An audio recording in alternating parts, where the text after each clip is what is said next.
प्यारे बच्चों, कैसे हैं आप? उम्मीद आप अच्छे होंगे। एक्सरसाइज 14.1 का क्वेश्चन नंबर 8, जिसमें दिनों की संख्या दे रखी है, विद्यार्थियों की संख्या दे रखी है, और इसका हमें मध्यमान निकाल के क्या निकालना है? समांतर माध्य। तो समांतर माध्य हम निकालेंगे इसमें विचलन विधि से। तो विचलन विधि में ये विचलन निकलता है, जिसका मैं सूत्र लिख दूंगा बाद में कि भाई कैसे निकलेगा। ये तो आपको पता ही है, पूरी एक्सरसाइज लगभग हो चुकी है। लेकिन इसमें देखो, 6 और 4 10 और 4 14, 14 6 20, 20 8 28 और 10 38 और 2 40। इसका गैप इक्वल नहीं है, यानी वर्गांतर सेम नहीं है। तो इसलिए मध्यमान में थोड़ा सा विशेष ध्यान रखना पड़ेगा। 0 और 6 को जोड़ेंगे, 6 के आधे हो जाएंगे 3। 10 और 6 16 के आधे हो जाएंगे 8। 24 के आधे हो जाएंगे 12। कितने हो गए? 20। ये हो गए 14। 34 के आधे हो जाएंगे, मध्यमान आएगा 17। 48 के आधे आएंगे 24। और 56 के आधे, देखो 8 और 8 16, 3 और 2 5 और 1 6, 66 के आधे हो जाएंगे 33। और ये हो गए 40। 78 हो जाएंगे, और 78 के आधे आ जाएंगे कितने? 39। ठीक है, तो इस तरह से हम इसका मध्यमान निकालेंगे। तो ये आ रहा है हमारा मध्यमान 3, 8, 12, 17, 24, 33 और 39। अब हम क्या निकालेंगे?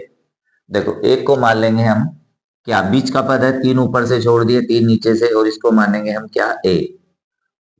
ठीक है, तो माना कल्पित माध्य, एज्यूमिंग मीन, माना ए इक्वल आ गया हमारा 70।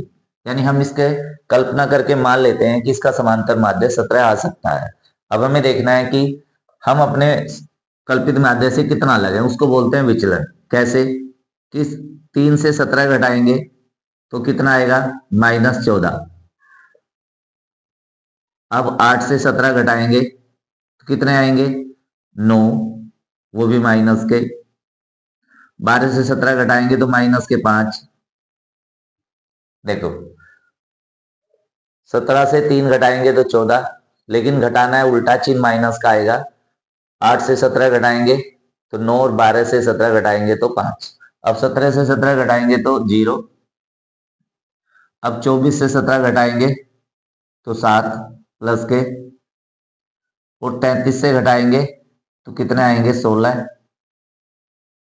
और 17 दूनी 34, और 17 5 हो गए हमारे 21। तो ये आया हमारा विचलन। ठीक है, एक बार रिपीट कर लेते हैं। कितना आएगा कि भाई माइनस के 14 है, 9 है, 5 है, 0, 7, 16, और ये आएगा 22। देखो, 7 9 में से 7 घट के कितने बचते हैं? 2, ये 22 है।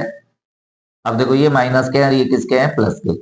अब गुना करेंगे, देखो F I into D I. 14 और 11 की गुना करेंगे, 10 और 9 की गुना करेंगे, 7 और 5 की गुना करेंगे। ठीक है, तो ये आएगा माइनस के 154। ठीक है, अब क्या करने वाले हैं? 10 90, माइनस के 90 आएंगे। अब 7 पंजे 35, माइनस के 35 आ जाएंगे, और 4 0 0, ये 0 आएगा हमारा, और 7 चौक 28 आएगा, और 16 3 48, और 22 एकम 22। तो देखो, कुछ मान प्लस के आ जाते हैं और कुछ किसके आ जाते हैं? माइनस के। तो अब हम क्या करने वाले हैं? माइनस को अलग जोड़ेंगे और प्लस को अलग, और इस तरह से अब हम जोड़ने वाले हैं। देखो, जोड़ते हैं, 4 और 5 9, और 9 5 9 5 14, 3 17, और कितना आता है? 1 1 2। कितना आया? माइनस के 279। 5 और 4 9, और भाई 9 5 14, 3 17, और कितना हो गया? 1 और 1 2, माइनस क्या? प्लस को जोड़ते हैं, 8 और 8 16, 16 2 18, फिर 1 हो गया तो 3, और 4 7 और 2 9, ये हो गई। देखो फिर से 8 और 8 16, 2 18, 8 का हासिल को 1, कितने हो जाते हैं 3 और 4 7 और 2 9, प्लस के, ये प्लस के हो गए, घटाएंगे। ठीक है, 9 से 8 जाके 1 बचेगा, ढाई लेंगे, 17 में से 9 गए 8, और यहाँ बच गया 1, किसके, माइनस के।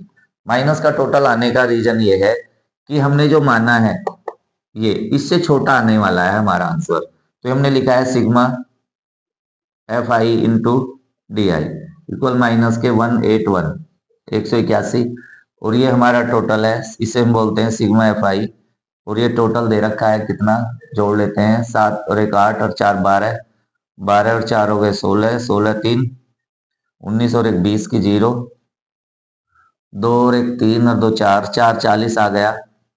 अब हम सूत्र लगाएंगे, माध्य बराबर, माध्य बराबर, माध्य को x बार से प्रदर्शित करते हैं, और ये होता है a प्लस सिग्मा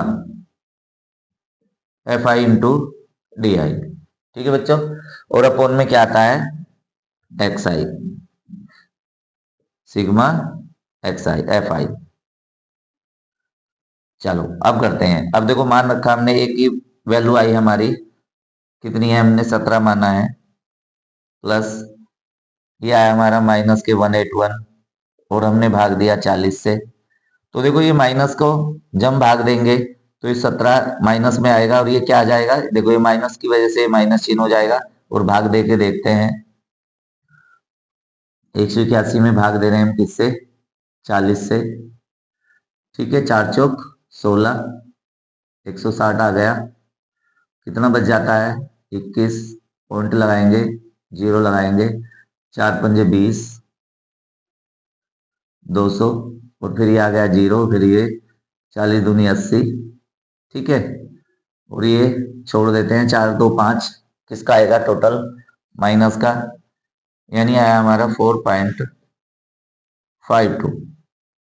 ठीक है, ये प्लस और ये माइनस हो गया। अब हम 17 से घटाएंगे, 17.00 कर देंगे, 2 अंकों तक बढ़ाएंगे जीरो, नीचे लिखेंगे 4.52। ठीक है, तो हम घटाने वाले हैं, 10 से 2 घट जाएगा, कितने बच जाएंगे 8, और यहाँ 9 में से 5 जाके 4 पॉइंट, और यहाँ कितने बचेंगे, ठीक है, ये रह गए 16 में से 4 गए 12, ये आया हमारा 12.48। 8, ठीक है, यही हमारा आंसर, इसीलिए सारणी का माध्य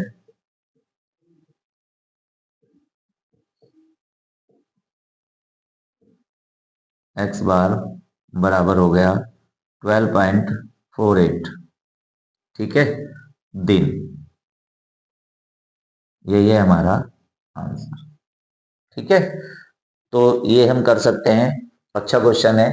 देखो बिल्कुल लिख, सबसे क्वेश्चन से हटके इसलिए है क्योंकि इसमें वर्गांतराल सेम नहीं है, तो अच्छा क्वेश्चन है, घबराना नहीं है कि भाई देखो कि भाई वर्गांतराल अलग है तो सूत्र बदल जाएगा, क्या बदलेगा, नहीं, बिल्कुल सेम है।